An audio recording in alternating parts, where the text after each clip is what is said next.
Welcome, family, viewers, listeners. We are so excited to start our 21st episode of Tennis Hackery. And what better way on a Friday afternoon that we have a wonderful guest who is going to talk a lot about, junior tennis program development, parenting, parent student coach relationship. And we're really, really excited to have her on board. Um, we are excited also before I hand it over. We have Tarun, Craig, uh, and of course myself as well. Too bad Alex can't join us, but she's busy out on the court grinding and teaching all her wonderful kids. We are going to turn 1 year old in a couple of weeks. So just like we were talking prior to our episode, is we would love to finish off this 1 year with a fascinating episode. And this is Yeah. where I hand it off to Tarun, and Tarun is going to welcome our guest. Uh, this is a very special episode, episode 21, and I'd like to welcome Lisa Stone from Parenting Aces to our podcast. Hi, Lisa. How are you doing? I'm great. How are you? Yep, we're doing good. Uh, I mean, people who follow junior tennis and coaches, she's no stranger. The Parenting Aces is quite famous. I got introduced to Lisa about a couple of years back when my son, like he was that time like 9 years old. He started on his competitive tennis journey, and I reached out to Lisa, and she was very gracious. A lot of information, part of a Facebook group, and the premium content on her website. Highly, highly recommend that. With that said, so let's get started. Lisa, let me start with how you got started. Please tell us more about your tennis journey, how you got started, what is Parenting Aces, the journey of Parenting Aces, and where is it headed? Floor is yours. Yeah, that last part's a tricky one, so we'll save that for.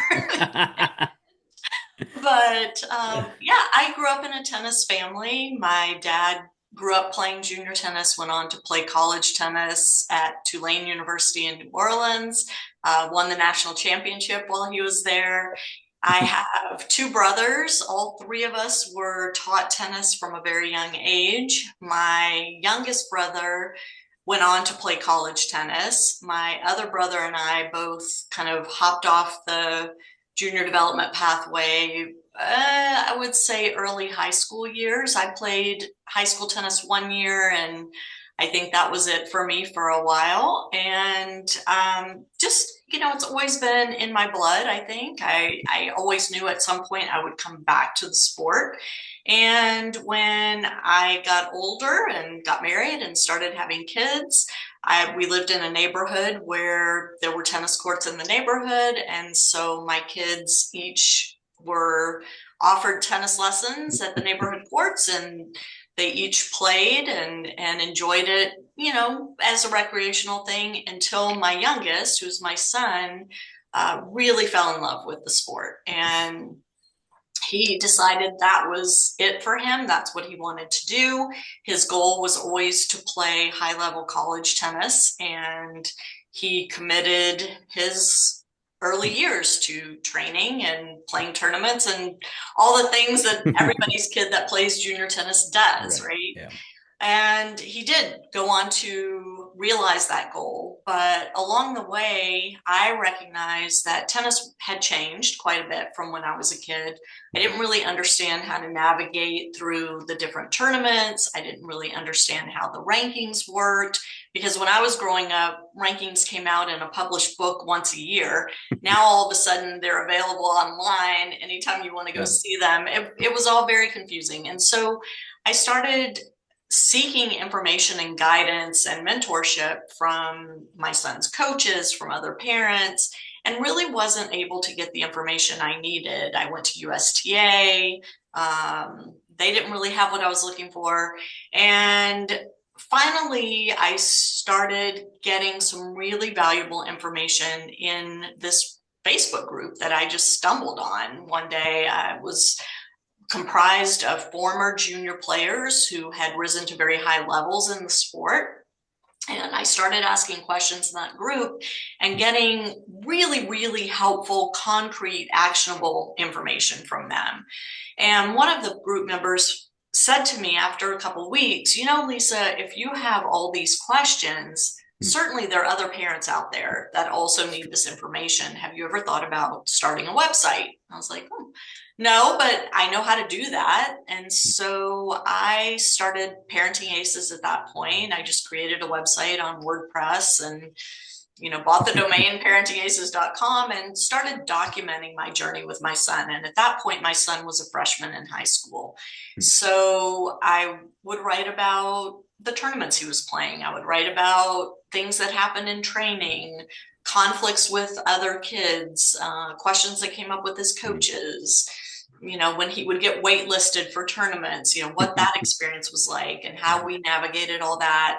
Once he started driving, I remember writing about the first tournament that he went to without me, where he drove his own car and was responsible for everything himself. And so it became just kind of a depository for my own experiences through my journey with him.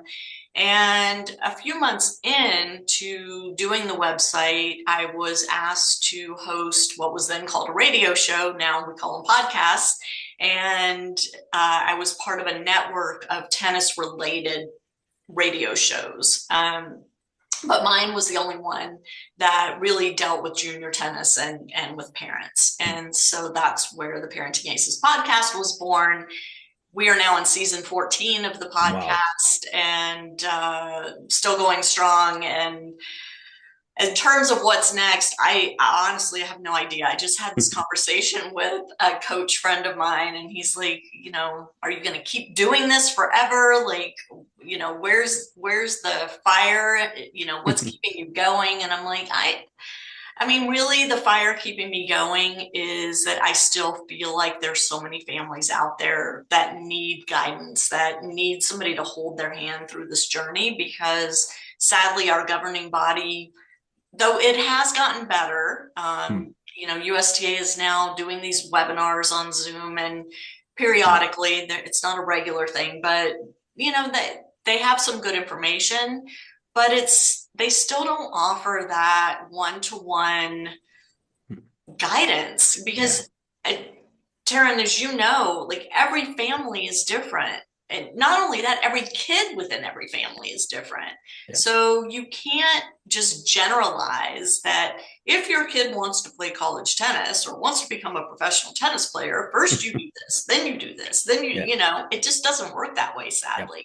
So I have found myself, I don't write as much anymore on the website because I think I've written everything that needs to be written. And now I accept guest posts from people that are doing unique things in the industry and in the field. But I am doing one-to-one consulting with families where, and that's how you and I met, right? Yeah. Where people can hire me to work with them on Zoom, and we go through their needs and their child's needs. And, I help offer suggestions for different things that they can do to make this journey a positive one. And I want to just say, at the root of all of this, which is something I didn't realize until my son was kind of on the other side of it. He's now 28 years old and living in New Zealand, which is a whole other story. But what I came to realize is really the parent's goal in the junior tennis journey is simply to have a great relationship with your child at the end of it. Yep. Everything else is gravy. If you can have a good relationship with your kid at the end of this, that's a big win. So that's always my goal when I work with families, is to help them reach that goal, and the other stuff, that's secondary, but we take care of that too. Well said, Lisa. Yeah, I mean, well said. As you were talking, I was trying to just kind of realize what our objective at Tennis Hackery is. And it just seems to me that, the key word you use is guidance, right? I work with kids, and Tarun teaches a little bit, and Craig's like a full-time coach and has got wealth of knowledge and experience. So, guidance is so necessary, because a lot of people are not aware of a lot of things. And then there's assumptions.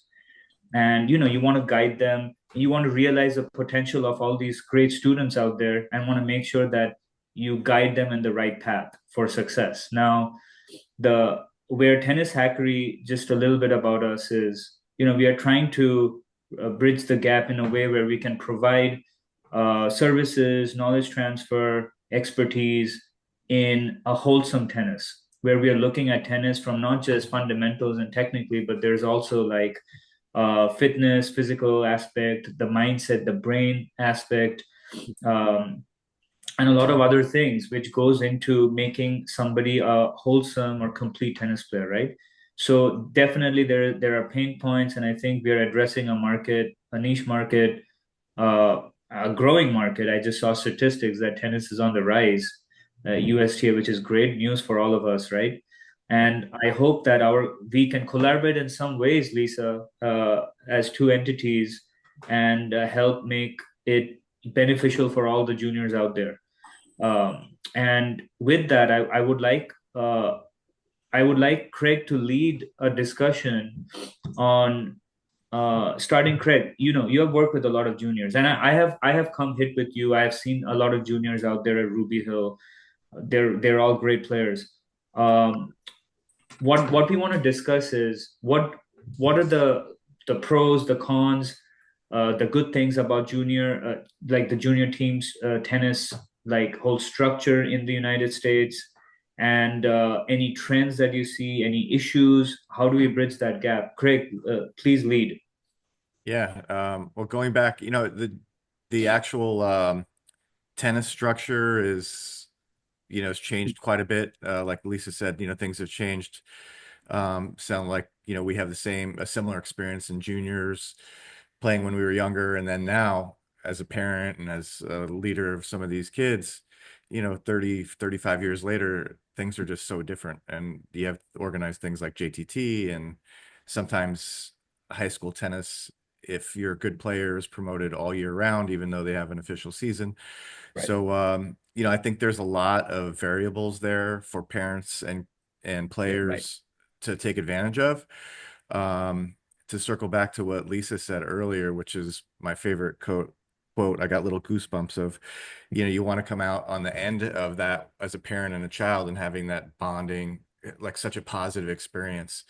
And Lisa also said there's a handful of ways to get there, right? As a coach and with a client and a parent, every junior is different. Every player is different. Every parent teaching and lifestyle guidance is different. So to end with a wholesome, spiritual, loving approach at the end of the day for the parent and the child I'm glad that's Lisa's goal. I think that's also our goal as coaches too. And for me, that's not only what I believe, but I think that's what's going to continue to grow the game.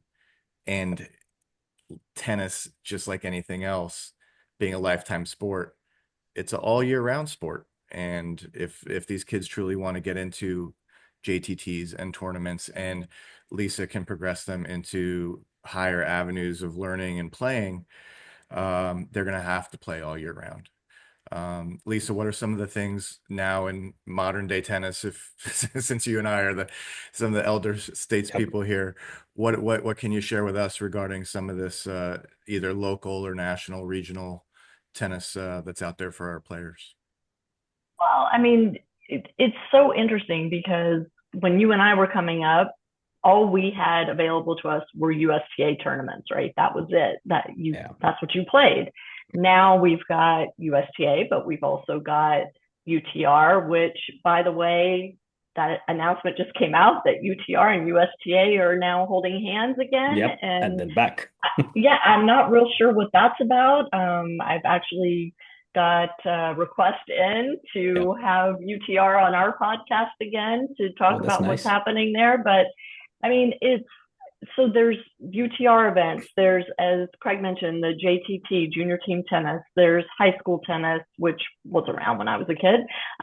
There's the ITF circuit. There are, still USTA men's and women's open events that junior players can participate in. There are all sorts of leagues popping up everywhere. I live in Southern California. There's so many leagues around here that kids can play and also their parents can play.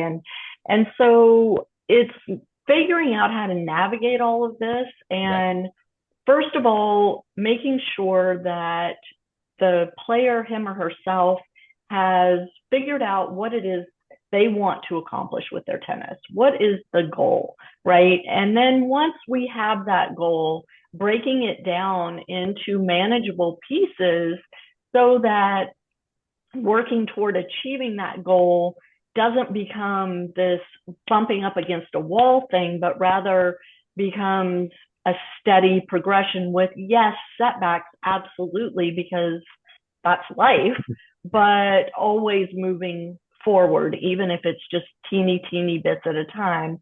And, I tell parents all the time, like, they're like, whoa, well, how much should my kid be training? And what should my kid be doing every day? And my thing is, if your kid is getting 1% better at tennis, whether that's from hitting balls on a court, whether that's from reading a book, whether that's from watching YouTube videos, whether it's playing a video game that works on hand-eye coordination. I mean, whatever it is, getting in the gym, working on fitness, doing meditation, all of those things contribute to that 1% growth. And so the goal, in my opinion, and I'm not a tennis coach, let me be very clear. I am not a tennis coach. I am a parent who has gone through this journey.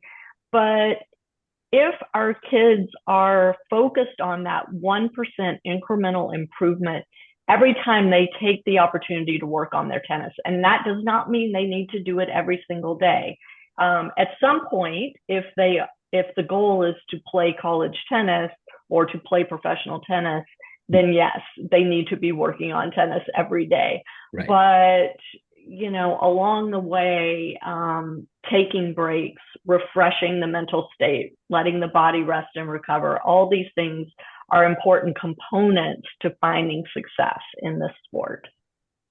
Does that answer the question? I kind of got off topic a little bit. Sorry. No, it does. It does. It not only answers the question, but I think it's a great segue to the next phase or discussion topic about our roles of coaches and parents. Like you put it so well, and Craig kind of re-emphasized it too, that relationship with the parent and the child tennis player is so crucial for a positive, successful tennis journey and enlightening, right? So I come across many parents who are very, very aggressive in terms of trying to overdo it, do too much, maybe the fact that they have certain people around them where they see, competitors, the other players are better. So the parents will go out of their way. Okay, now I need 3-4 coaches. It's like you're burdening kids with too much, maybe conflicting opinions and too much tennis, because they are so focused on ratings, results, right? So you don't want that. And the way at least I look at things is, the first aspect when any parent comes to me, before the foundations, right, is how do we get the kid to enjoy tennis to the point where they want to be outdoors, indoors, they want to just hit some tennis balls. That drive and that motivation, that craze, right? That's what I see. Do the kids have the craze? I have a couple of students who text me. They're like between the ages of 10 and 13. A couple of them text me every day, can I come play tennis? I love that. To me, that's even more important than the results they have on court, because that means they have that excitement, that eagerness, that energy to want to play tennis. And that, I think, is very positive. And I'm glad with the same kids, their parents are very encouraging. I also have seen the other side of things where some parents are out there watching as I hit with the kids, and they're making unnecessary comments, like, not really needed, like negative kind of energy. And you don't want that. I feel like that affects a kid's mind, and their body language is different. So Lisa, or anyone, actually, this is an open question. Tarun, you're a tennis, you have 2 kids who play tennis. Lisa, obviously your kids play tennis too. What's like the ideal tennis parent-student relationship? What are we looking at Yeah. here? Yeah, and just to add to that, so what are the boundaries? So you Right. have a team, you have the student, the parent, the coach. I mean, you have seen the multiple such cases, so please feel free to like expand on, what are the boundaries? Where does one thing stop, the other end start? Things like that. Well, I think, first of all, yes, you have the parent, the player, the coach, but sometimes the parent is the coach. So that presents a whole other set of challenges, right, to navigate through.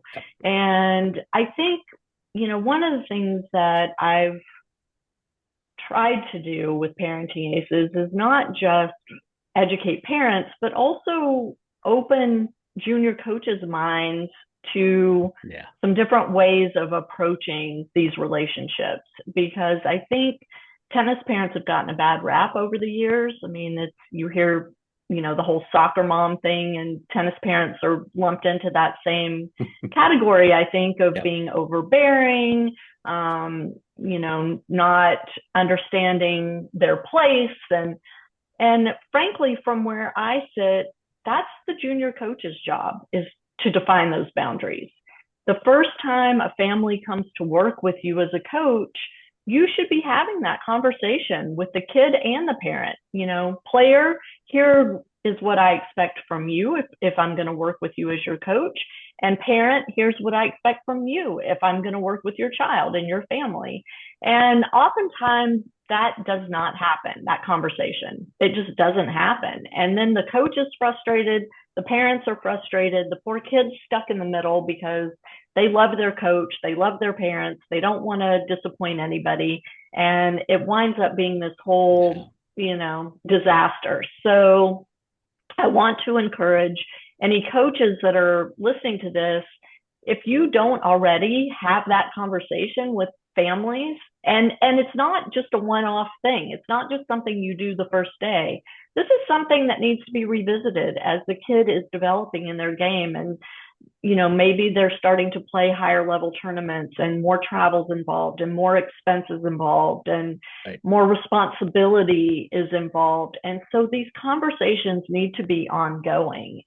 The parents, and I see this example used all the time, so I'm just going to use it again, even though it's very overused. If I, as a parent, went to my kid's doctor and walked in there and tried to tell them how to treat my kid medically, the doctor would look at me like I was nuts, And so why do we think we need to tell the tennis coach how to do their job? Well, it's because we haven't been educated on what it is that you as the coach know, what it is that you're going to handle, and what it is that you expect us to handle. We need those boundaries set up from the get-go. And yes, they can change and morph over time, but there needs to be that clarity of what is my role when my child is working with you. And it avoids all kinds of conflict if we can take care of that up front. So that's one piece of this. Another piece of it is, parents understand that your kid is the one out there on the court. Your kid is the one out there in the gym. Your kid is the one working on the mental side, not you. You cannot control what happens on the tennis court. You cannot control what happens in the gym. So what you can control is providing this generous opportunity, this gift to your child to follow a passion, to get as good as they want to get with that passion. And then take a step back and enjoy it. And I share this all the time. Like, the only time I was ever able to watch my son play tennis and not be a total basket case was his sophomore year in college. He had announced pretty much at the beginning of that year that that was it for him. He was not going to play college tennis past his sophomore year. And I made a commitment to myself and informed my husband about this, that I was going to be attending as many of those college matches as I possibly could get to that year, because that was the end of this journey for us together, right?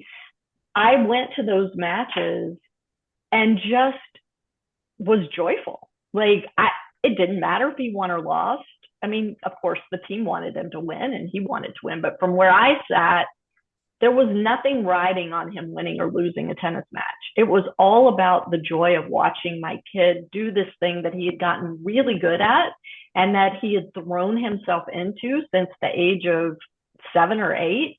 And, you know, how lucky am I to get to see my kid do this thing, right? It took until his sophomore year in college for me to get there. That's kind of sad. Yeah. So I don't want other parents to have to wait that long.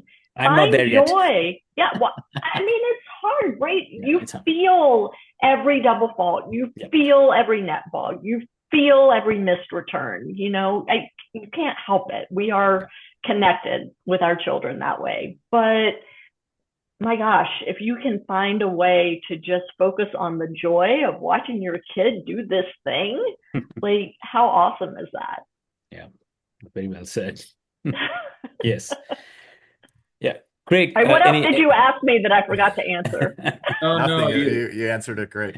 Yeah. And, you know, having that different lens is, you know, having the one lens is freshman year for you, Lisa, his freshman year, and then half of his sophomore year, and then enjoying the second half. That's just such a interesting perspective, isn't it? And and it makes sense that you're freer and happier, but you know, it's almost like, wow, maybe I could have felt some of this the whole time. And I just think, like you said, we live and die. And I think it's just tennis. We're kind of somewhat wired differently, where you just, like, every point like matters so much. And it's, you know, it's interesting how we handle those things. So it was nice to hear that story.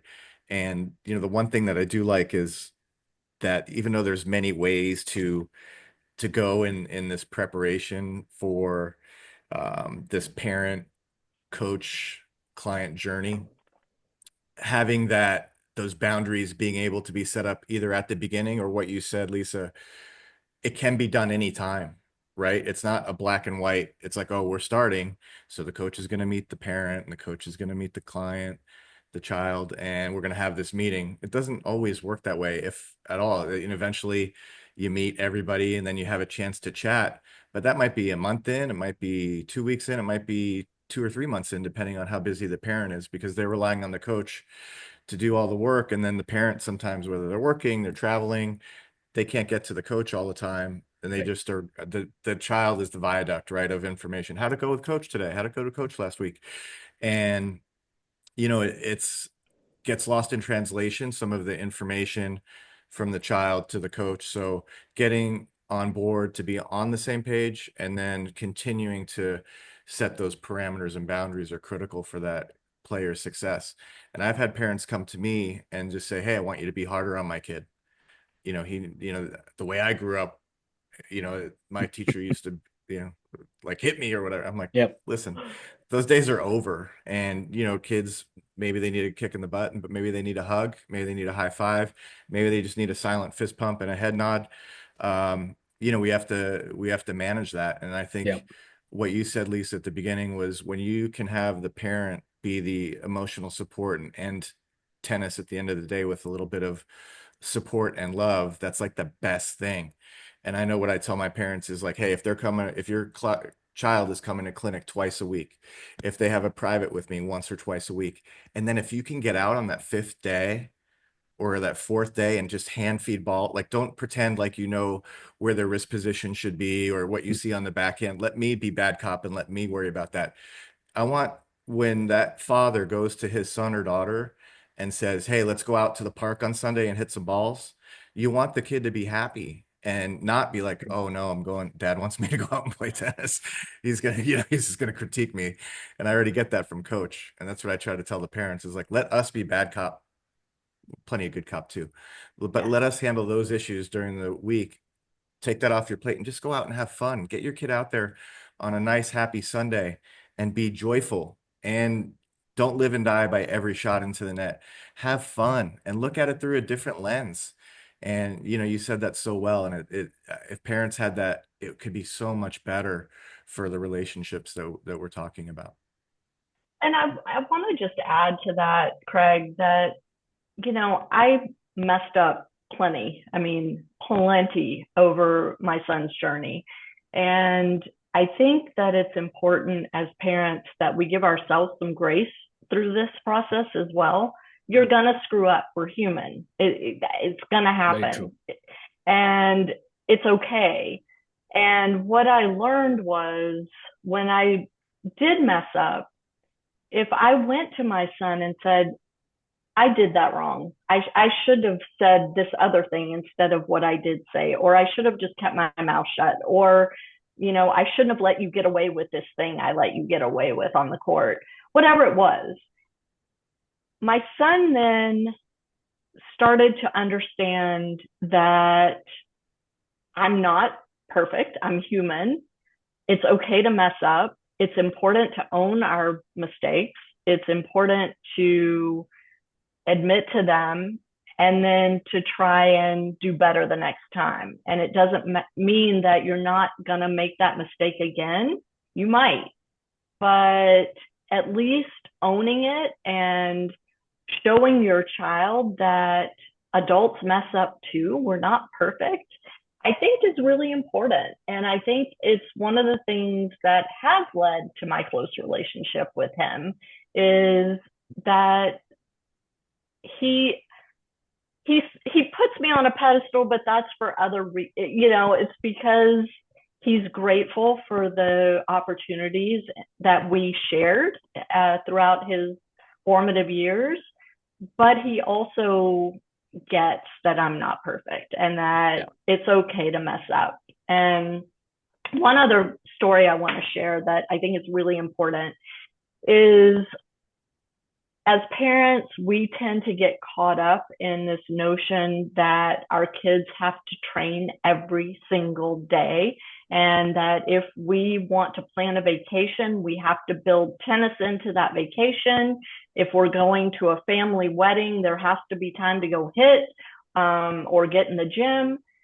I want to just say that is a terrible falsehood that seems to be perpetuated by I don't know whom, but it needs to stop, because our kids, not only is it okay for them to take a break from tennis for a day, a week, a month, 3 months, but they absolutely need to take a break from tennis every now and then. And that needs to be built into their schedule. So if your family wants to go away for spring break to a beach somewhere, go away to the beach and have fun and don't pack the rackets, just go have a good time. Again, this is a lesson I didn't learn until really late in the process. My son had a really bad experience his freshman year of college, made a choice to go to a school that was not the right fit for him. And he recognized it pretty early on and ended up taking a 3-month break from tennis, just shoved the rackets into a closet. He hated tennis. He was miserable.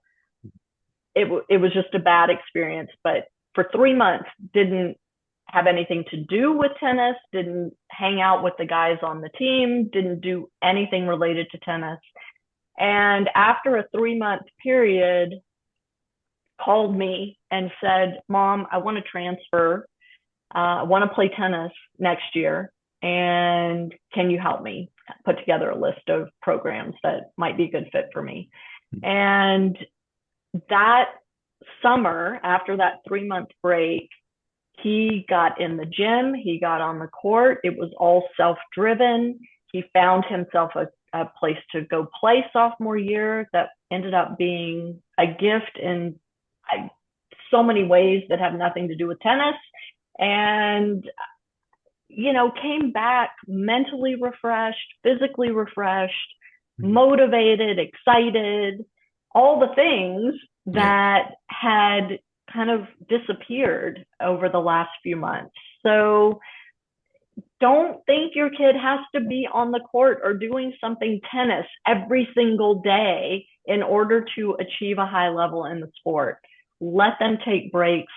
watch them for signals that it's time for a break, whether it's just a weekend off or a week off or a month off. But let your kid, through their words, through their actions, through their body language, through their behavior, tell you when they need to step back for a minute, and respect that.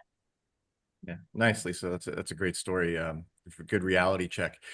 Now, that was the easy one, though. You found somewhere to go for your child. How do you No, help I didn't. families? I actually didn't You find help, though, somewhere. but you help, I though. actually didn't. So what was interesting is, I mean, I kind of did, because I put together a list of coaches that I knew through Parenting Aces that I felt comfortable with. And I did share that with him. But the interesting thing is, he wound up going to Boise State his freshman year, and Greg Patton was the coach. His sophomore year. Greg Patton was the coach at Boise State and was the one that my son was talking to about transferring.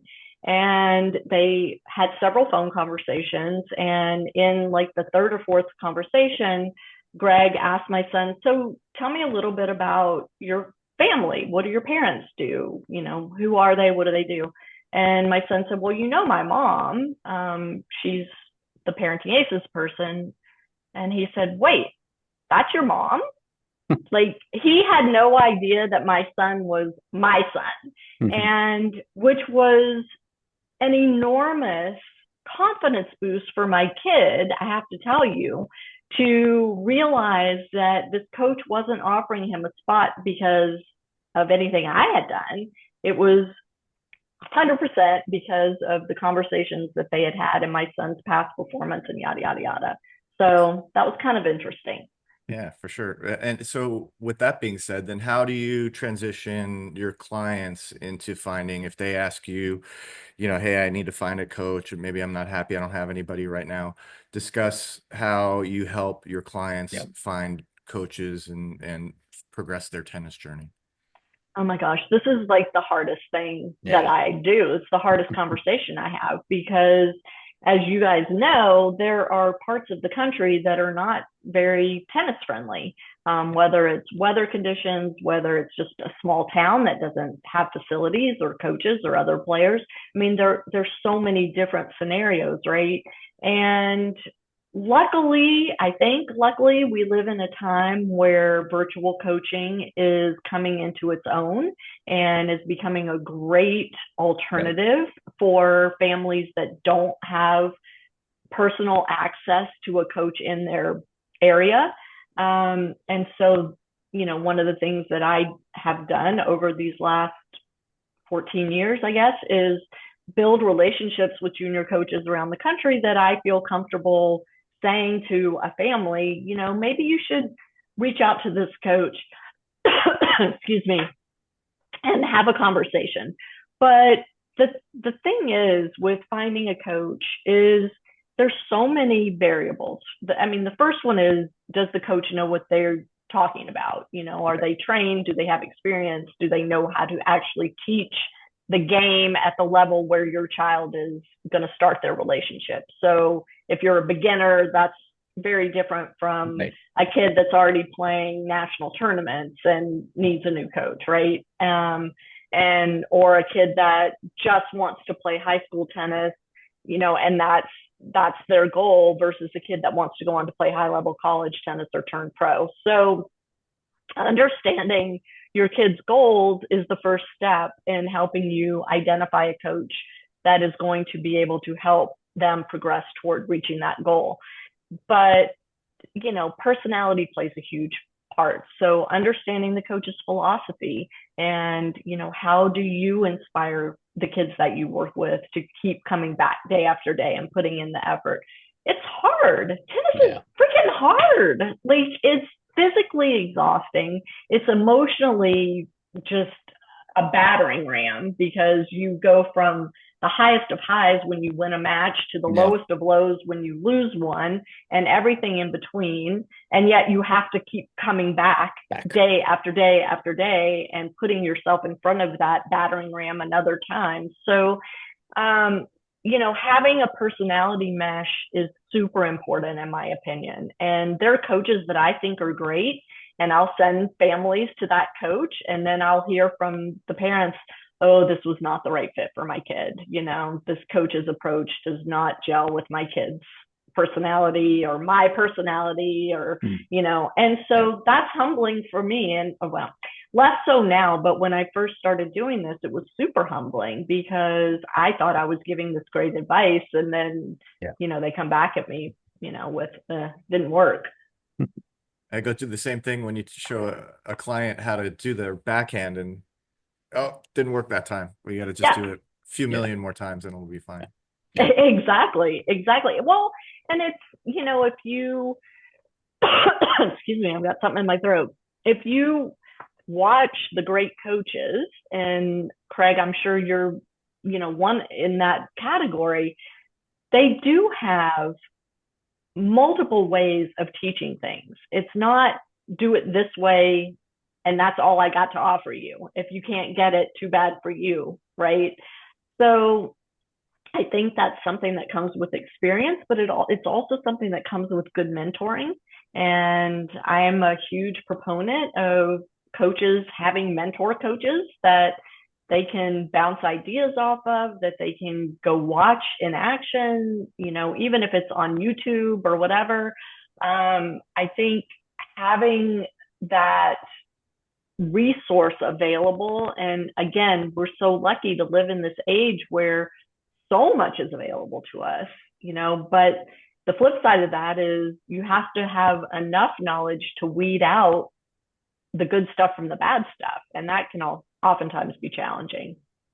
I think I completely agree with you, Lisa, and I think just the level of transparency and honesty between a coach and a student and parents by extension is so key. And you said a couple of very, very relevant things like what is the goal, right? And being aligned with the goal is very,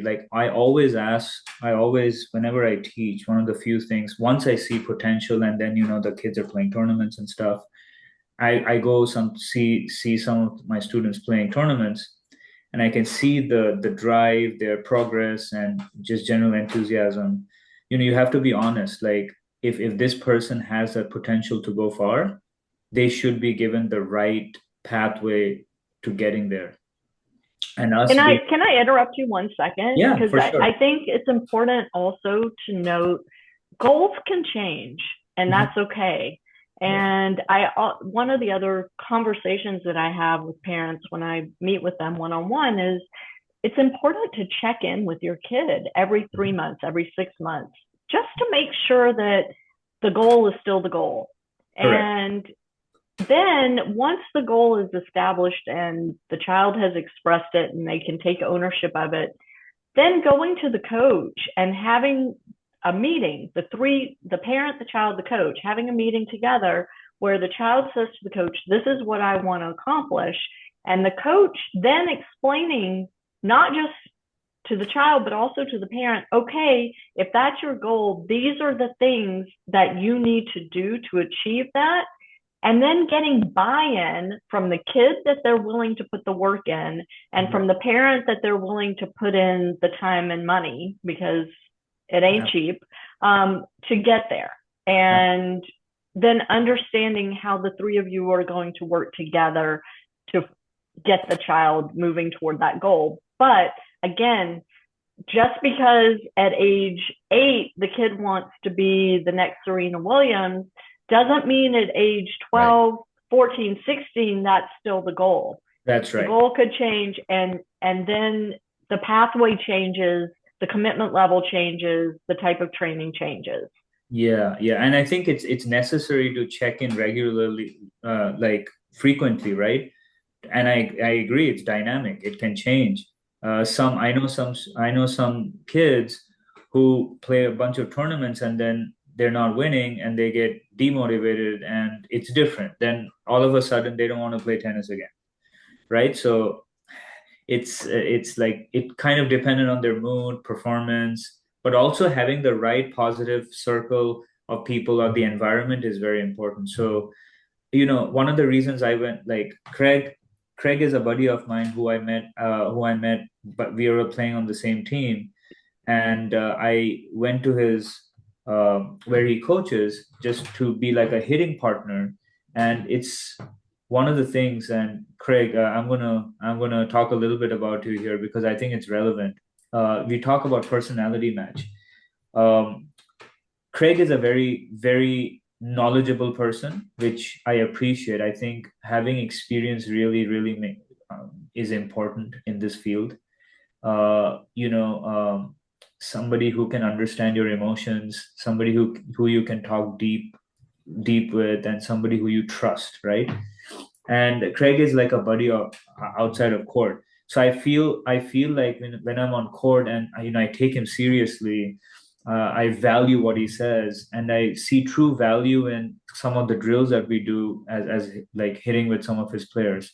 So I think personality is so crucial, where it's like uh you have to be somebody who's very chill about things, not like who understands the high level view, right, of the big picture, but also very disciplined, where you're like driven to the point that both of you can work together, right, in sync.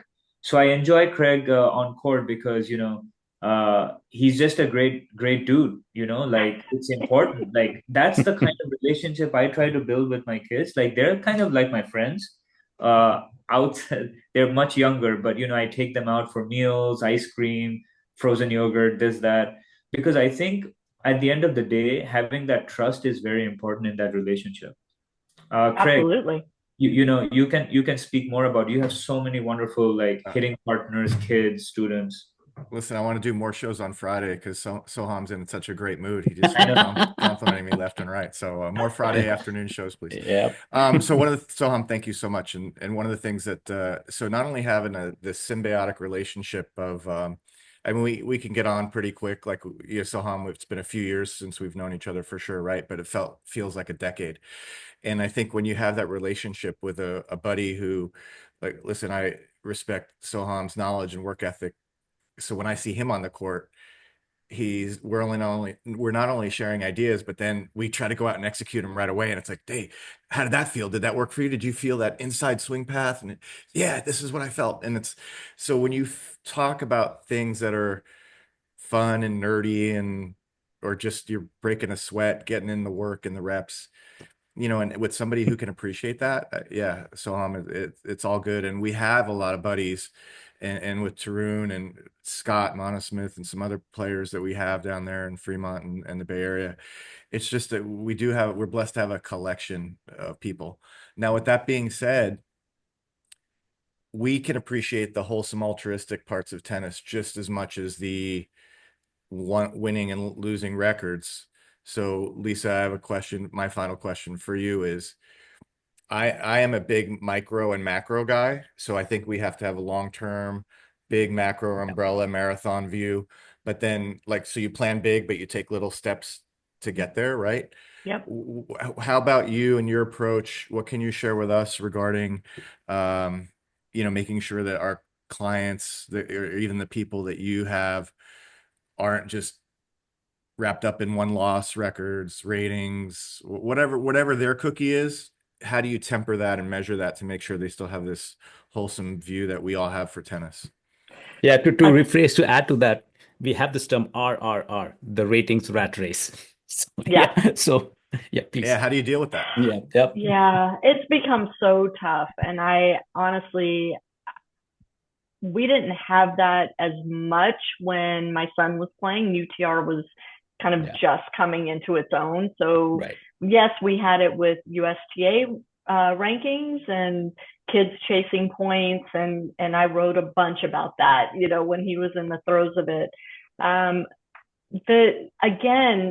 The message that I try to impart is, don't focus on the ratings and rankings.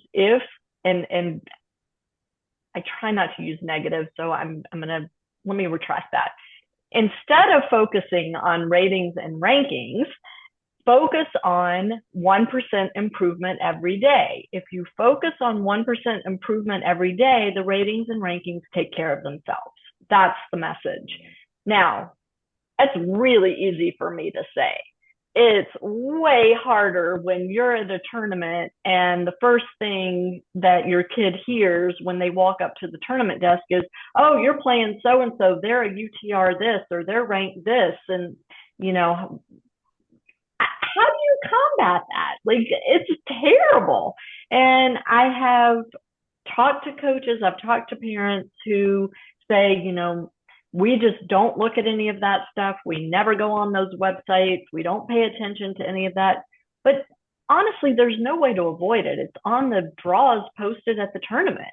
So I don't have the answer, but an answer is to focus on the process rather than the outcome. And it's that growth mindset thing, right? Like, if you can have a growth mindset and think about the fact that if I'm winning and losing in the 12s, what impact does that really have on whether or not I'm going to be able to play college tennis or have success as a pro?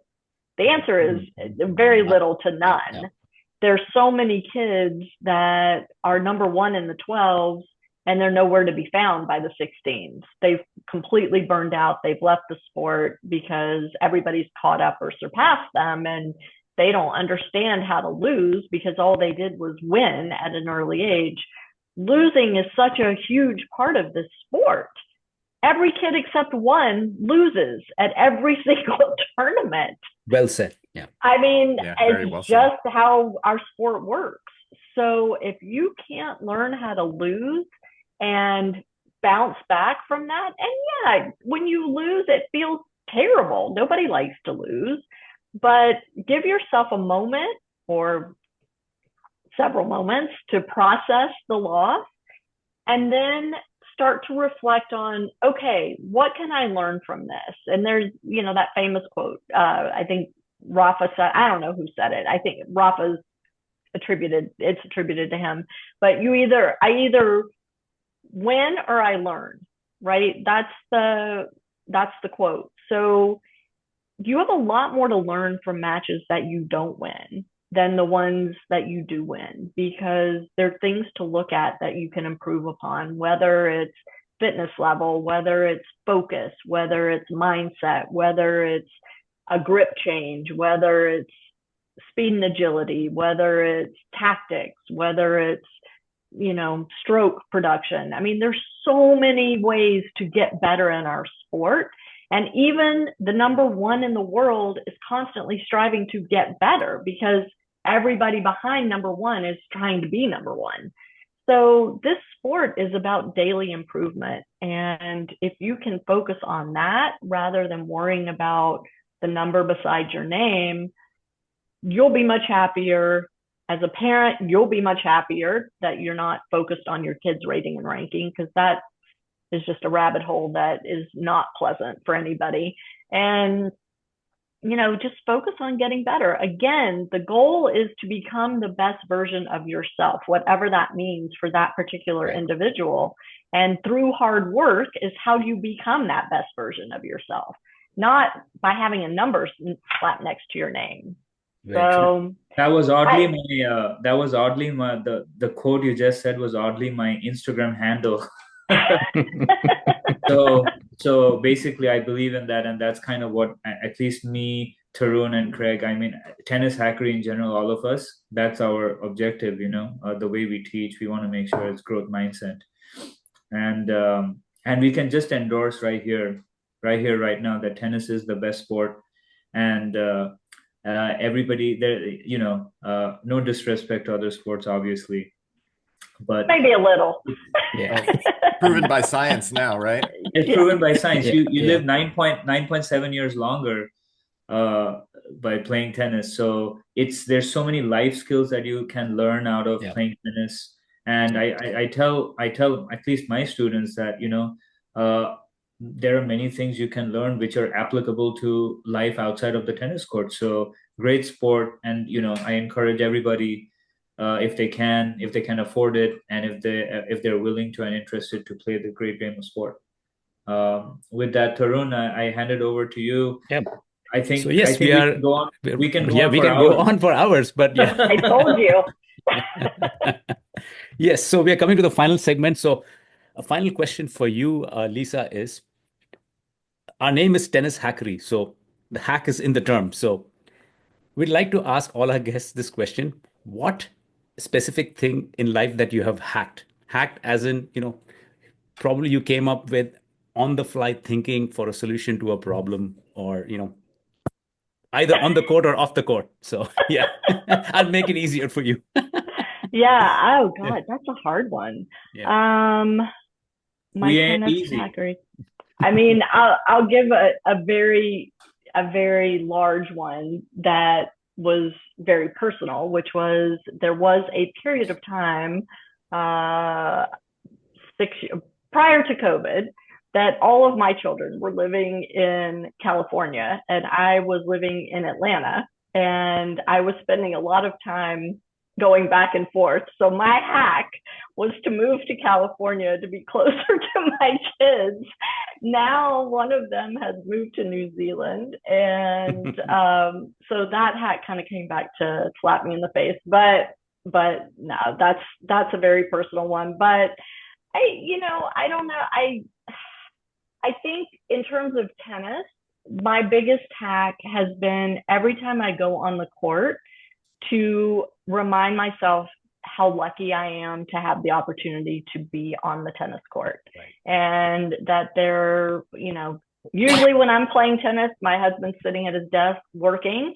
And so, that's one example of why I'm lucky, and, I should embrace that.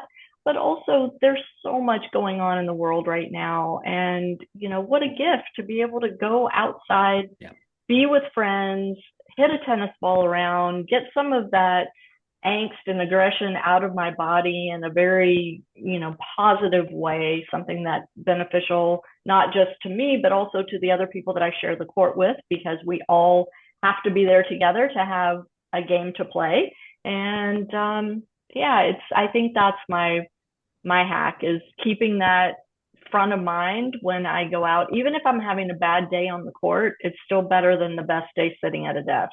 So well said. That's amazing. Well, loved it. Yeah. And with that, we come to the end of the episode. Thank you so much, Lisa, for giving us your time. This was a wonderful discussion. I mean, we all actually learned so much, and this is amazing information for parents, for juniors, and for those who are watching. So with that, I will actually launch into my closing the outro marketing spiel. So at Tennis Hackery with a Y is our handle. You can find us on Instagram, X, Facebook. So we have a Facebook page and a group as well. tennishackery.com is our website. Please like, share, subscribe to our podcast, to us on all the social media platforms. Any feedback that you give is super duper important for us, and it helps us grow. Before I close, Lisa, where can people find you on the internet, and anything else that you'd like to share? Yeah. So also we have a website, parentingaces.com. We are on all the social media channels at Parenting Aces. Everything you just mentioned, TikTok, YouTube, we're there. If you are interested in setting up a consultation with me, you can do that through our website shop. So if you just click on the shop tab at the top of the page, there are different pricing options and such for that. And I hope people will reach out. I am very accessible. You can email me, lisa@parentingaces.com. You can DM me through any of the social media channels. I will see it and respond personally to you. And I also am always looking for feedback. So if there's a topic or something that you would like discussed that you haven't seen before, just let me know. And like Tennis Hackery, we have a weekly podcast, so I hope you'll subscribe to that as well. It's Parenting Aces. You can find it on all the podcast apps, and all of our episodes are on our website and our YouTube channel as well. Thank you so much, Lisa. This was so wonderful. Thanks, Soham. Thanks, Greg. Thank you guys for having me on. I really appreciate it. It's been fun chatting with you. Yeah. Likewise, we appreciate your time and presence, and we look forward to collaborating with you in future. Absolutely. Bye-bye.